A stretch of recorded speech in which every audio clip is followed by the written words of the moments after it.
Save me. 3 times a day, gasped the trembling black woman as she collapsed at the weathered rancher's boots, clutching a mysterious leather satchel against her chest. The townsfolk sneered with familiar cruelty. Another runaway who'd be dragged back to the giant cattle baron's compound within hours, broken and forgotten like all the others. The weathered rancher, haunted by 8 years of isolation since failing to save his own wife, saw something different flickering behind her desperate eyes. What he didn't know was that the satchel contained documents that could destroy the most powerful man in the territory, evidence the cattle baron would kill for. But the woman's 3 times daily promise wasn't what it seemed, and neither was she. As riders appeared on the distant horizon, dust clouds marking their approach, one question burned. Would the rancher's protection be enough when the truth about her identity threatened to ignite a war that could consume them all? Before we continue, comment where you are tuning in from. Perhaps we will publish a story there. The leather satchel hit the dusty ground first. Then Naomi Baines collapsed beside the ranch well, her dark skin burned raw by the Arizona sun. Blood crusted her wrists where rope had cut deep. Her lips cracked as she whispered the same words over and over. Save me 3 times a day. Morning, noon, night. I'll earn my keep. Gideon Blackwood set down his water bucket. 8 years of solitude had taught him to recognize desperation. The woman's clothes were torn, her hair matted with desert sand.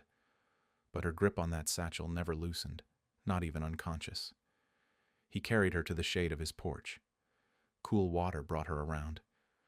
"Josiah Grant," she gasped. "He'll come for me." Gideon's jaw tightened. Every rancher within 50 miles knew that name. Grant owned half the territory and claimed the other half belonged to him too. "What did you do?" "I said no." Naomi struggled to sit up. "He wanted to marry me, settle my father's debt. I ran." The story came in broken pieces. Her father had owned a small mining claim up in the hills. Good land, decent silver deposits. When he died last month, Grant appeared with papers claiming the debt exceeded the land's value. Marriage would clear everything. "He gave me 3 days to decide." Her voice steadied. "Left me tied to a cross in the desert to think it over." Gideon studied her face. Most people broken by 2 days without water stayed broken. This woman's eyes held fire. "I need supplies," he said. The ride to town took 20 minutes. Doc Fletcher's office sat above the general store, accessible by outside stairs.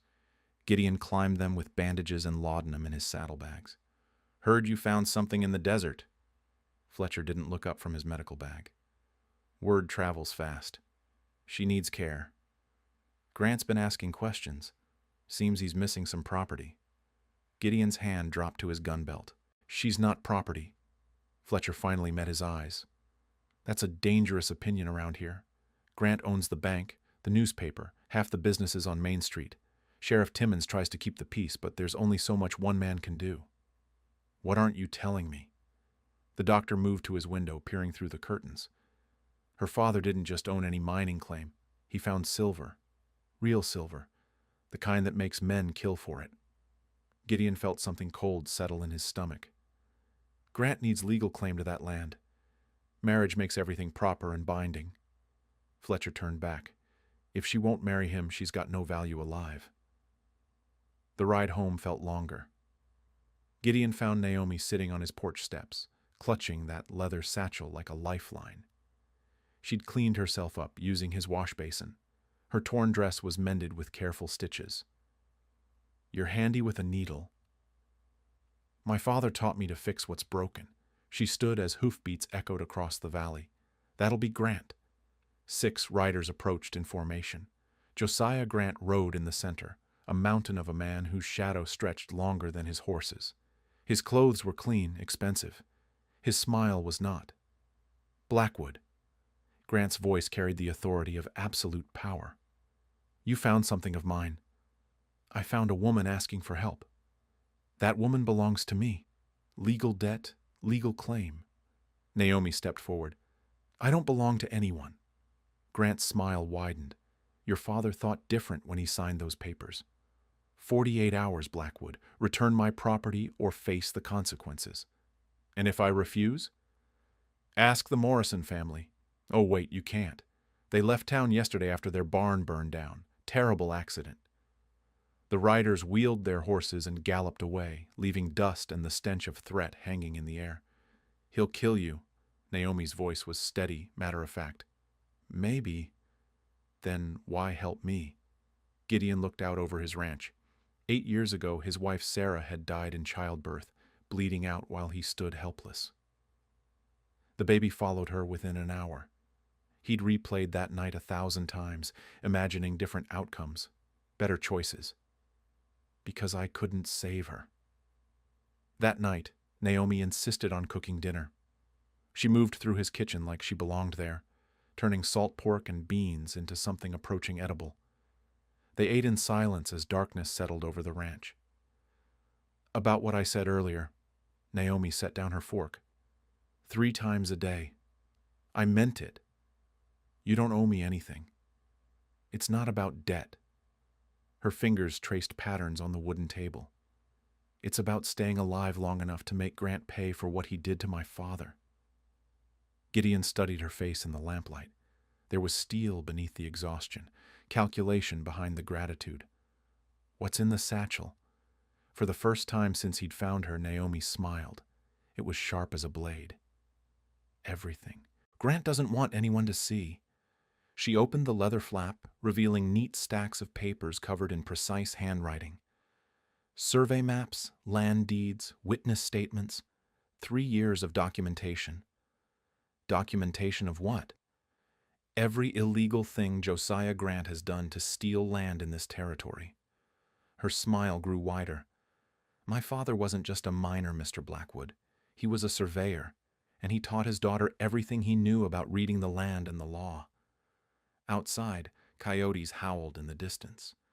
46 hours until Grant returned. Dawn broke cold across the valley. Naomi spread her father's documents across Gideon's kitchen table like battle plans. Maps, surveys, and witness statements covered every inch of scarred wood. First meeting, she said simply. Gideon poured coffee and studied the papers. The handwriting was precise, methodical. Numbers and measurements filled the margins.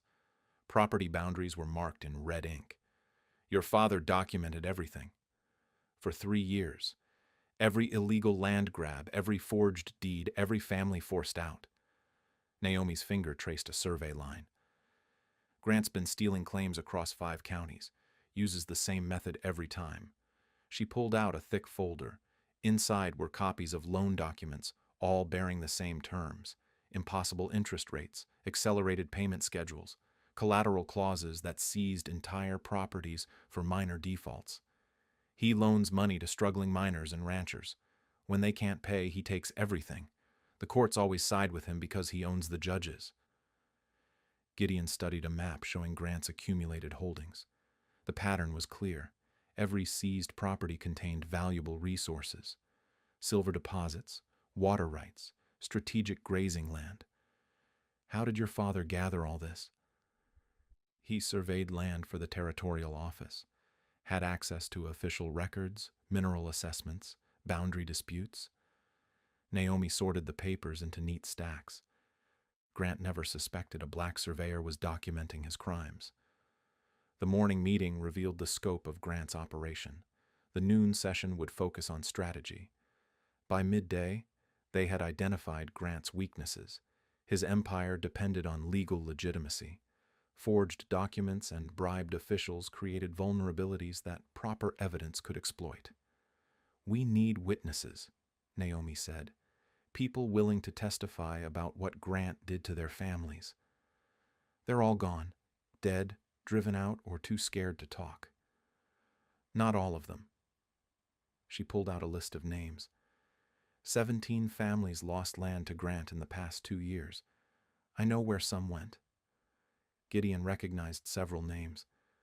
Good people, honest ranchers who'd simply disappeared one day. He'd assumed they'd given up and moved on. The Hendersons settled near Tucson. The Williams family went to California. The Kowalskis are in Colorado. Naomi's planning was methodical, thorough. If we can reach them, get their stories documented properly, we'll have enough evidence to bring to the territorial authorities. Grant won't let us ride out of here alive. Then we don't let him see us leave. She spread out a topographical map. Red lines marked Grant's patrol routes, based on 3 years of her father's observations. Blue lines showed alternate paths through the mountains and desert. You know this country, she said. Every trail, every water source, every place to hide. Gideon studied the routes. His 8 years of isolation hadn't been wasted. He'd explored every canyon and ridge within 100 miles. Old cavalry habits died hard. There's a path through Devil's Canyon that Grant's men don't know about. Apache Trail, narrow but passable. How long to reach Tucson?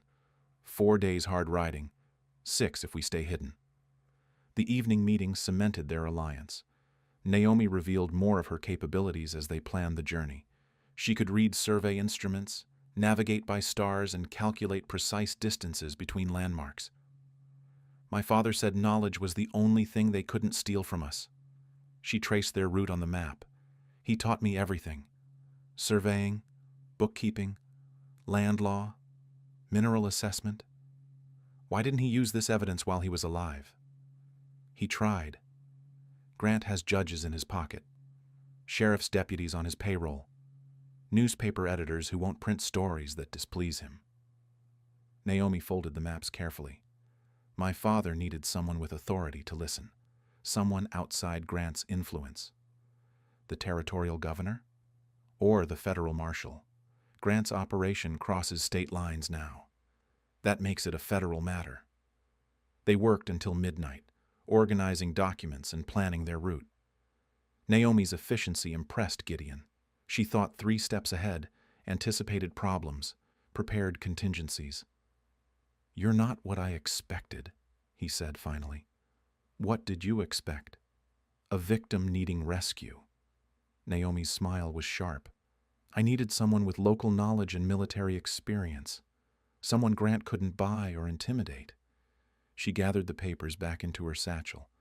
"You needed someone with evidence and legal knowledge to make the fight worthwhile.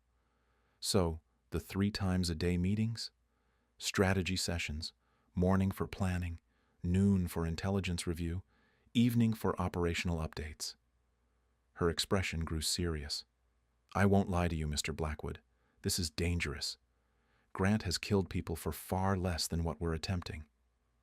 "Why trust me?" "Because you could have turned me over to Grant yesterday and collected a reward. Instead, you gave me shelter and listened to what I had to say." Outside, wind rattled the windows. Somewhere in the distance, a horse whinnied. Both of them froze. "Company," Gideon whispered. He moved to the window, rifle in hand. 4 riders circled the ranch house, close enough to see but far enough to avoid gunfire. They made no aggressive moves, just watched. The IE message was clear. "Grant's keeping us under observation," Naomi said. "How do we get past them?" "We don't. We go under them." She showed him a section of the map he'd never noticed before. A narrow canyon that started near the ranch's eastern boundary and connected to the Apache Trail system. "My father used it to avoid Grant's patrols. The entrance is hidden behind that rock formation near your east pasture." Gideon studied the route. It was possible, barely.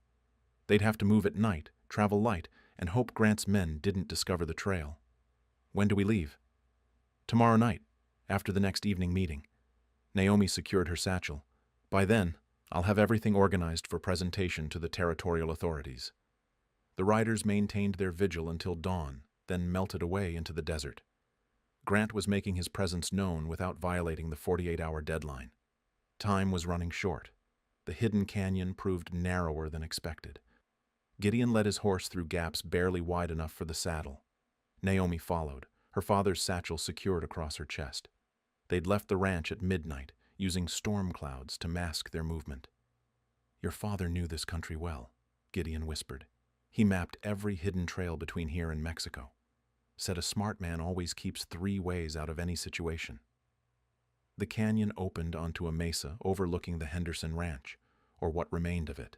The house stood empty, windows boarded, corrals broken, but smoke rose from the bunkhouse chimney. "Someone's still here," Naomi observed. They found old Tom Henderson repairing fence posts behind the barn. His weathered face cracked into surprise when he recognized Gideon. "Thought you were dead," Henderson said. "Grant's been telling folks you had an accident." "Not yet." Gideon dismounted. "We need to talk." Henderson's story matched the documents. Grant had approached him with a loan offer during a hard winter, generous terms, reasonable payments. 6 months later, the terms changed. Interest rates doubled overnight. Payment schedules accelerated. "He said I'd miscalculated the original agreement." Henderson spat in the dust. "Had papers to prove it, all legal and proper. When I couldn't pay, he took everything." "Everything?" "House, land, cattle, horses. Left me the bunkhouse out of Christian charity." Henderson's voice turned bitter. "Even took my wife's grave marker. Said it wasn't included in what I could keep." Naomi documented Henderson's testimony with the same precision her father had used. Questions about dates, amounts, witnesses present during conversations. She recorded everything in neat handwriting. "You're William Baines' daughter," Henderson realized. "Heard about what happened to him." "What did you hear?" "Found dead in his mine shaft. Grant said it was an accident. Cave-in from unstable rock. But your father knew mining better than any man in the territory." Naomi's hand never stopped writing, but Gideon saw her jaw tighten. "Will you testify against Grant?" she asked. "To who?" "He owns every judge from here to the territorial capital." "Not the federal authorities." Henderson considered this. Grant's reach was vast but not infinite. Federal jurisdiction meant different rules, outside oversight. "If you can guarantee protection for what's left of my family, yes." They spent 2 hours documenting Henderson's case. Loan documents, payment records, correspondence with Grant's lawyers. Naomi cross-referenced everything against her father's surveys, proving Henderson's land contained valuable mineral deposits Grant had known about in advance. "He targeted you specifically," she concluded. "The loan was never meant to be repaid." The pattern repeated across 3 counties. The Williams family had fled to California after Grant seized their ranch for a defaulted grain loan. The Kowalskis lost everything when Grant called in a note 6 months early, claiming a technicality in the payment schedule. Each family told the same story. Reasonable terms that became impossible overnight. Legal documents that changed between signing and enforcement. Judges who refused to hear appeals. 27 families in 2 years, Naomi calculated as they rode toward their third witness. Over 40,000 acres of mineral-rich land transferred to Grant through fraudulent loans. How much is that worth? Conservative estimate, $500,000, maybe more if the silver deposits are as rich as my father believed. They reached the Morrison place at dawn. The ranch house was a blackened ruin, still smoldering 3 days after the fire. Jake Morrison sat on a tree stump, staring at the destruction. "They came at night," he said without looking up. "Said it was an accident, but the flames started in 4 places at once." Morrison's story was different. He'd never borrowed money from Grant. His family had owned their ranch for 15 years, free and clear. But Grant wanted their water rights. He made an offer. "Fair price," he said. "I refused." Morrison gestured at the ruins. "Next thing I know, my barn's burning and my cattle are scattered across 3 counties. "Did you report it to Sheriff Timmons?" "Course I did. He said there wasn't enough evidence to prove arson. Suggested I take Grant's offer before something worse happened." Naomi added Morrison's testimony to her growing file. This case was different from the others. No fraudulent loans, no legal technicalities, just intimidation and destruction of property. "Grant's getting bolder," she observed, less concerned about maintaining legal appearances. The morning's work revealed the scope of Grant's operations. 27 documented cases of fraud, 15 instances of intimidation, 8 suspicious deaths ruled accidental by corrupted officials. "Your father wasn't the first to die for opposing Grant," Gideon realized. "No, but he might be the last, if we do this right." They made camp in Devil's Canyon, hidden from Grant's patrols. Naomi organized her evidence while Gideon scouted their back trail. No pursuit yet, but that wouldn't last. "How long before Grant realizes we're gone?" He'll check the ranch tomorrow morning. When we don't show up for his deadline, he'll start hunting. Naomi spread out a territorial map. Red pins marked Grant's known properties. Blue pins showed the locations of his victims. The pattern formed a rough circle around the richest mineral deposits in Arizona territory. He's been planning this for years, she said. Systematic acquisition of every valuable claim in the region. What's the endgame? Control the territory's mineral wealth. With enough silver, he could buy politicians, judges, even territorial governors, make himself untouchable. A distant rumble made them both freeze. Hoofbeats echoed off canyon walls, coming from the direction of the ranch. "How many?" Naomi whispered. Gideon counted the sounds. 8 riders, maybe 10. Grant had discovered their escape sooner than expected. The hunt was beginning. How long to reach the territorial capital? 5 days hard riding. 3 if we kill the horses. And how long before they catch us? Gideon studied the canyon walls, calculating distances and defensive positions. His old cavalry training kicked in automatically. Depends how badly Grant wants us dead. Naomi secured her satchel and checked her rifle. Badly enough to burn down a ranch and kill a family. Badly enough to murder my father. The hoofbeats grew louder. The pursuit lasted 3 days through broken desert terrain. Gideon's cavalry experience kept them ahead of Grant's men, but barely. Sleep came in 2-hour intervals. Water ran low. The horses showed signs of exhaustion. On the 4th morning, Gideon collapsed while saddling his horse. "Just need a minute," he gasped, but his hands shook uncontrollably. Naomi caught him as he stumbled. Dark circles ringed his eyes. His skin felt clammy despite the desert heat. 3 days of constant vigilance and physical stress had pushed him past his limits. "You're done," she said firmly. "Grant's men are 6 hours behind us, maybe less. Then I'll handle Grant's men." She helped him into the shade of a rock overhang, then began breaking camp with efficient movements. Her father's survival training in the silver mines had prepared her for situations like this. Water conservation, shelter construction, route planning under pressure.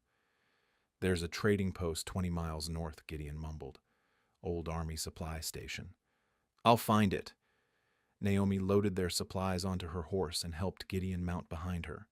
His weight slumped against her back as fever took hold. She navigated by sun position and landmark recognition, skills learned during countless surveying expeditions with her father. The trading post materialized from heat shimmer like a mirage. Adobe, walls, corrugated roof, a hand-painted sign advertising supplies and ammunition. The proprietor, a grizzled ex-soldier named Murphy, took one look at Gideon and prepared a cot in the back room. "Heat exhaustion," Murphy diagnosed. "Seen it plenty during the Apache campaigns.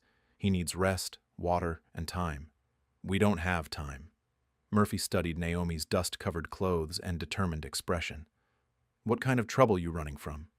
"The kind that burns down ranches and kills families." He asked no more questions. Frontier courtesy demanded sanctuary for those fleeing violence. Murphy barricaded the doors and positioned rifles at strategic windows. "Trading posts been through Indian raids and bandit attacks," he said, "built to withstand sieges." Grant's men arrived at sunset. 10 riders in formation, led by a scarred man wearing a deputy's badge. They surrounded the building but made no immediate aggressive moves. "We know you're in there," the deputy called out. "Josiah Grant wants his property returned. No one gets hurt if you cooperate." Murphy answered from behind a steel-reinforced door. "This is neutral ground. Folks inside claim sanctuary. Sanctuary doesn't cover stolen property and kidnapping. Didn't see any kidnapping. Saw a woman helping a sick man to shelter." The standoff continued through the night. Grant's men maintained their positions while Murphy, Naomi, and the recovering Gideon waited inside. By dawn, it became clear the riders were prepared for a long siege. "They can wait us out," Murphy observed. "Got supplies, fresh horses, reinforcements coming." Naomi studied the situation from a back window. The trading post offered protection, but also imprisonment. Grant's men controlled every escape route except one her father had mentioned years ago. "There's an old mine shaft behind the building," she told Murphy. Does it connect to anything? Abandoned silver claim. Tunnels run for miles underground, most of them flooded or collapsed. But some are passable. Maybe. Wouldn't recommend it. Easy to get lost down there, or worse. Gideon stirred from his fever-induced sleep. His color had improved, but he remained weak. What's the situation? Surrounded. 10 men outside. More coming. Naomi showed him a rough sketch of the trading post's layout. Murphy says there are mine tunnels, but they're dangerous. How dangerous? Murphy pulled out a mining survey from 1863. The tunnel system extended north toward the territorial road, with multiple exits scattered across 5 miles of desert. Main shaft goes down 50 feet, then splits into 3 branches. Eastern branch collapsed in '67. Western branch floods during monsoon season. Northern branch might be clear, but it hasn't been explored in years. Where does the northern branch exit? Near Willow Creek, about 3 miles from the main road. You could reach the territorial capital in 2 days from there. Gideon studied the survey with professional interest. His military engineering background helped him assess structural stability and navigation challenges. It's possible, he concluded. Risky, but possible. I'll go first, Naomi said. Scout the route. Mark safe passages.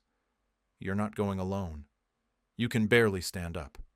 Before Gideon could object, Murphy cleared his throat. Got a visitor you might want to see. Through the back window, they observed a single rider approaching under a white flag. Not one of Grant's men, but Sheriff Timmons himself. He dismounted and walked slowly toward the trading post. I need to talk to the folks inside, Timmons called out. Official business. Murphy opened the door cautiously. Timmons entered alone, hands visible and empty. Interesting situation you've got here, the sheriff said, studying Naomi and Gideon. Josiah Grant claims you kidnapped his intended bride and stole valuable documents. Grant's lying, Naomi replied. Figured as much. Timmons removed his hat and sat down heavily.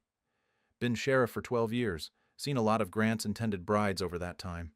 Amazing how many of them have accidents or disappear when they refuse his proposals. Gideon and Naomi exchanged glances. Timmons continued speaking in measured tones. Been keeping records of my own. Nothing official, you understand. Just personal observations about unusual deaths, suspicious accidents, families that leave town suddenly. He pulled out a small notebook filled with dates and names. Federal Marshal's been asking questions about territorial corruption. Seems Washington's concerned about mining rights being transferred through irregular means. Timmons met Naomi's eyes. Might be interested in any documentation that supports their investigation. You're working with federal authorities? For 6 months now. Gathering evidence, building cases, waiting for the right moment to act. Timmons stood up. That moment might be now, if you've got proof of Grant's operations. Naomi retrieved her father's satchel. 3 years of meticulous documentation spilled across Murphy's table. Timmons examined the papers with growing amazement. This is everything we need, he said finally. More than enough to bring federal charges. What about Grant's men outside? That's where things get interesting. Timmons smiled grimly. Federal Marshal's riding this way with a full detachment. Should arrive by noon tomorrow. Hope flickered in Gideon's exhausted features. So we wait? You wait. I'm going to have a conversation with Deputy Carson and his boys about interfering with federal investigations. The federal marshal arrived with 20 men in blue uniforms. Marshal William Hayes dismounted outside the trading post while his soldiers took positions around Grant's crew. Deputy Carson and his men found themselves suddenly outnumbered and outgunned. Afternoon, Carson, Hayes said pleasantly. Interesting place for a social gathering. Carson's scarred face twitched. Official business, Marshal. Pursuing kidnapping suspects. Funny thing about that, I've been investigating Josiah Grant's business practices for the territorial government. Haven't found any reports of kidnapping in my files. Inside the trading post, Naomi watched the confrontation through a gap in the window boards. Gideon had recovered enough strength to stand, though he still leaned heavily against the wall. Think this is over? He asked. Not yet. Grant's not here personally. He'll have an escape plan. Marshal Hayes entered the trading post with 2 soldiers flanking him. Sheriff Timmons made introductions and explained the situation. Hayes examined Naomi's documentation with the methodical attention of an experienced investigator. 3 years of evidence, he said finally. Fraud, extortion, intimidation, murder. This is enough to hang Grant 10 times over. Where is he? Naomi asked. Holed up at his ranch with 30 armed men. Seems to think his money and influence will protect him from federal jurisdiction. Hayes rolled up the survey maps. He's wrong. The plan was simple. Hayes would return to town with the evidence and prepare arrest warrants. His soldiers would escort Naomi and Gideon to the territorial capital for their safety. Grant's empire would crumble through legal process rather than gunfights. But Josiah Grant had other ideas. The attack came at dawn, just as the federal escort prepared to leave. 50 mounted men charged the trading post from 3 directions. Grant rode at the front, his massive frame unmistakable, even at distance. He's making his final play, Hayes observed grimly.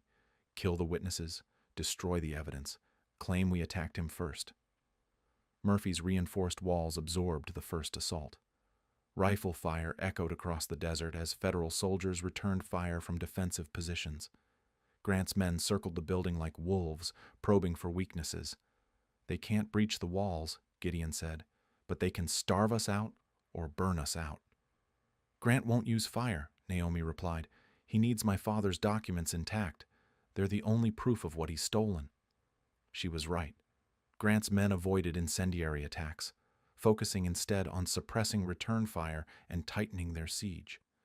The cattle baron himself dismounted and approached under a white flag. I want to talk to the woman, he shouted. Hayes and his men covered Naomi as she stepped outside. This was her first face-to-face encounter with Grant since escaping his compound. The man was even more imposing up close, with cold eyes that missed nothing. You've caused me considerable trouble, Miss Baines. Good. Your father was a stubborn man, too. Look how that ended for him. Naomi felt rage building in her chest, but kept her voice steady. You murdered him for a mining claim. I killed him because he threatened my business interests, just like I'm about to kill you. In front of a federal marshal and 20 witnesses? Grant's smile was predatory. Tragic firefight during the pursuit of dangerous criminals. You shot first, naturally. Self-defense. The evidence against you is already in federal hands. Killing me won't change that. Evidence can be destroyed. Witnesses can be silenced. Federal marshals can have accidents on long rides through hostile territory. The conversation revealed Grant's desperation. His empire depended on maintaining the facade of legitimacy. Federal investigation would expose everything, destroy decades of careful construction.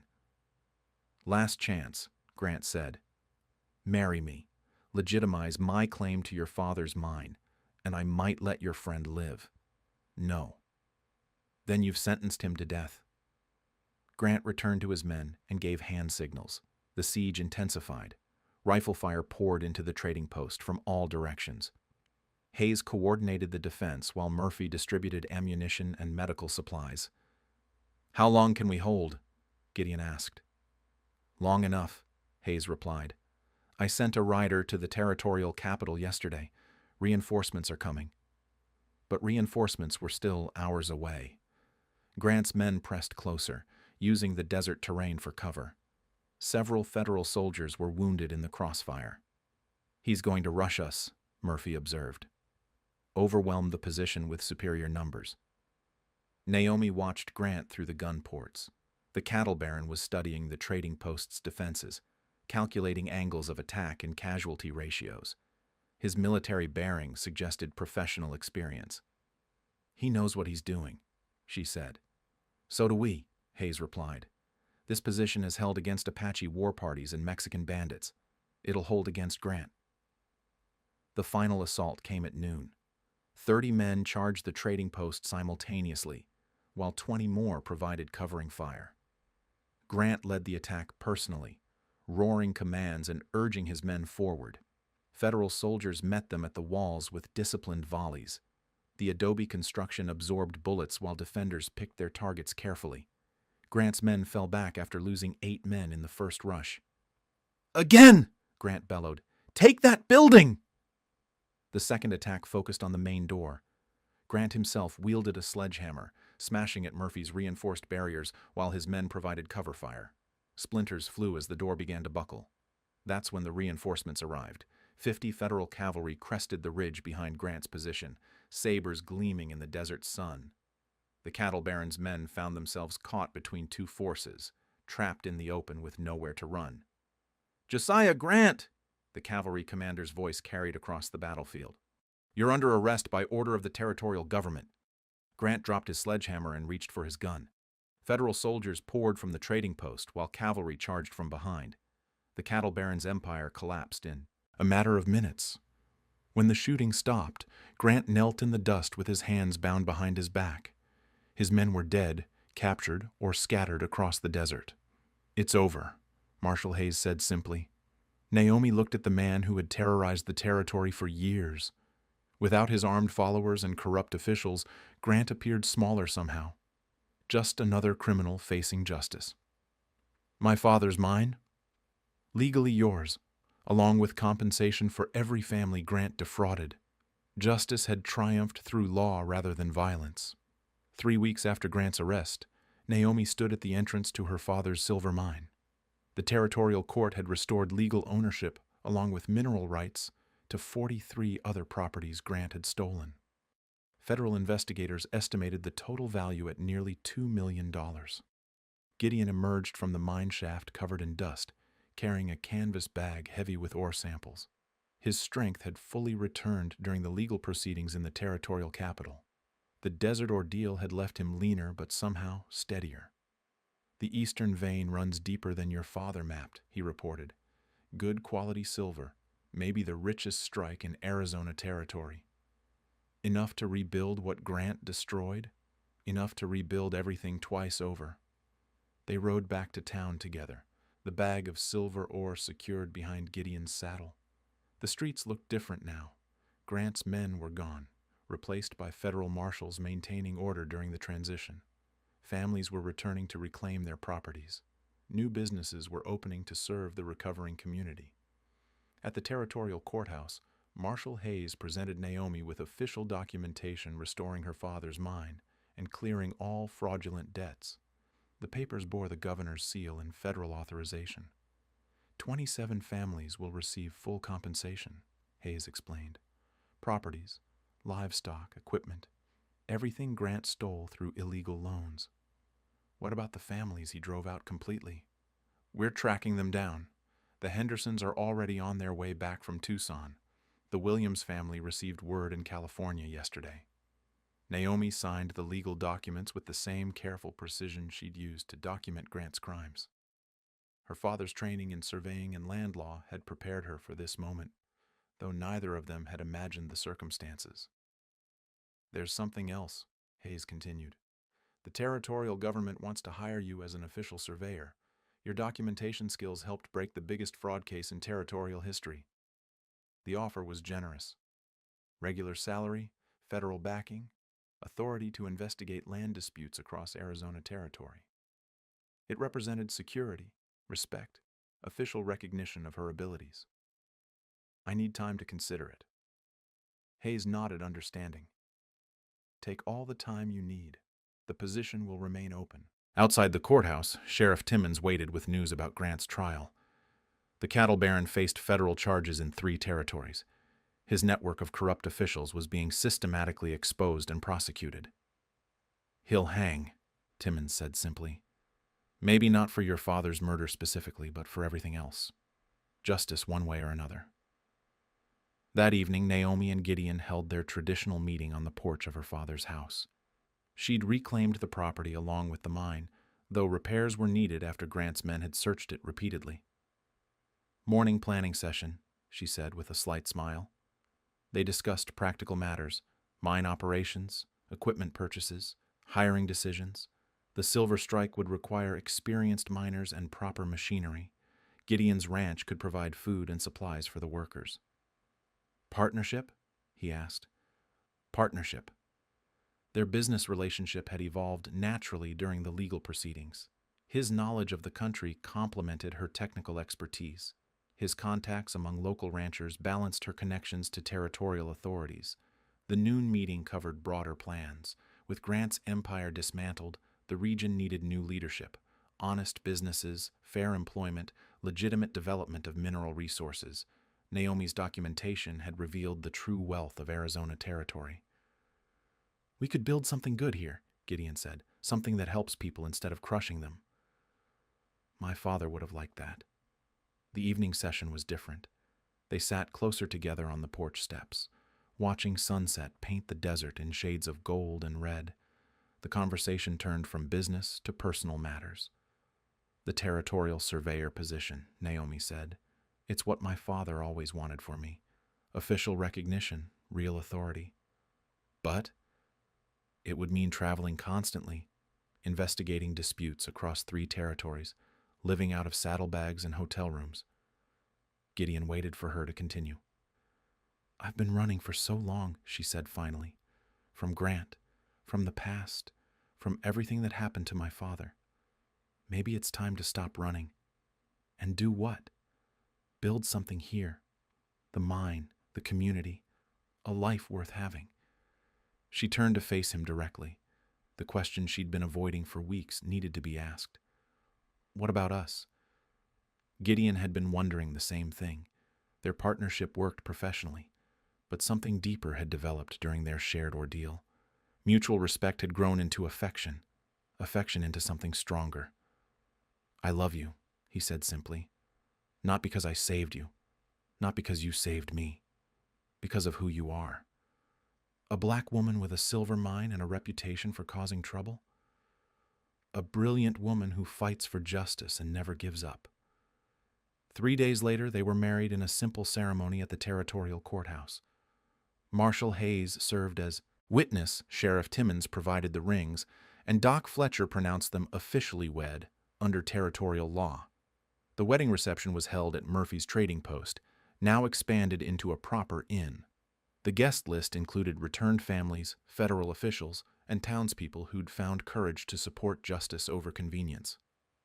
3 times a day, Naomi said during their first dance. "Morning, noon, and night," Gideon agreed. But the meaning had changed completely. Morning meant planning their shared future. Noon meant working together toward common goals. Night meant quiet moments of contentment and love. Within 6 months, their combined operation employed 40 people. The silver mine provided raw materials while the ranch supplied food and livestock. Naomi established a school for miners' children, teaching reading and mathematics. Gideon organized a territorial guard unit to protect against future threats. They built exactly what her father had dreamed of, a community based on fairness, opportunity, and mutual respect, a place where hard work was rewarded and justice prevailed over corruption. Every evening, they met on their porch to watch the sunset and plan tomorrow's possibilities. The promise made in desperation had become a foundation for lasting happiness. The desert bloomed around them, rich with silver and hope.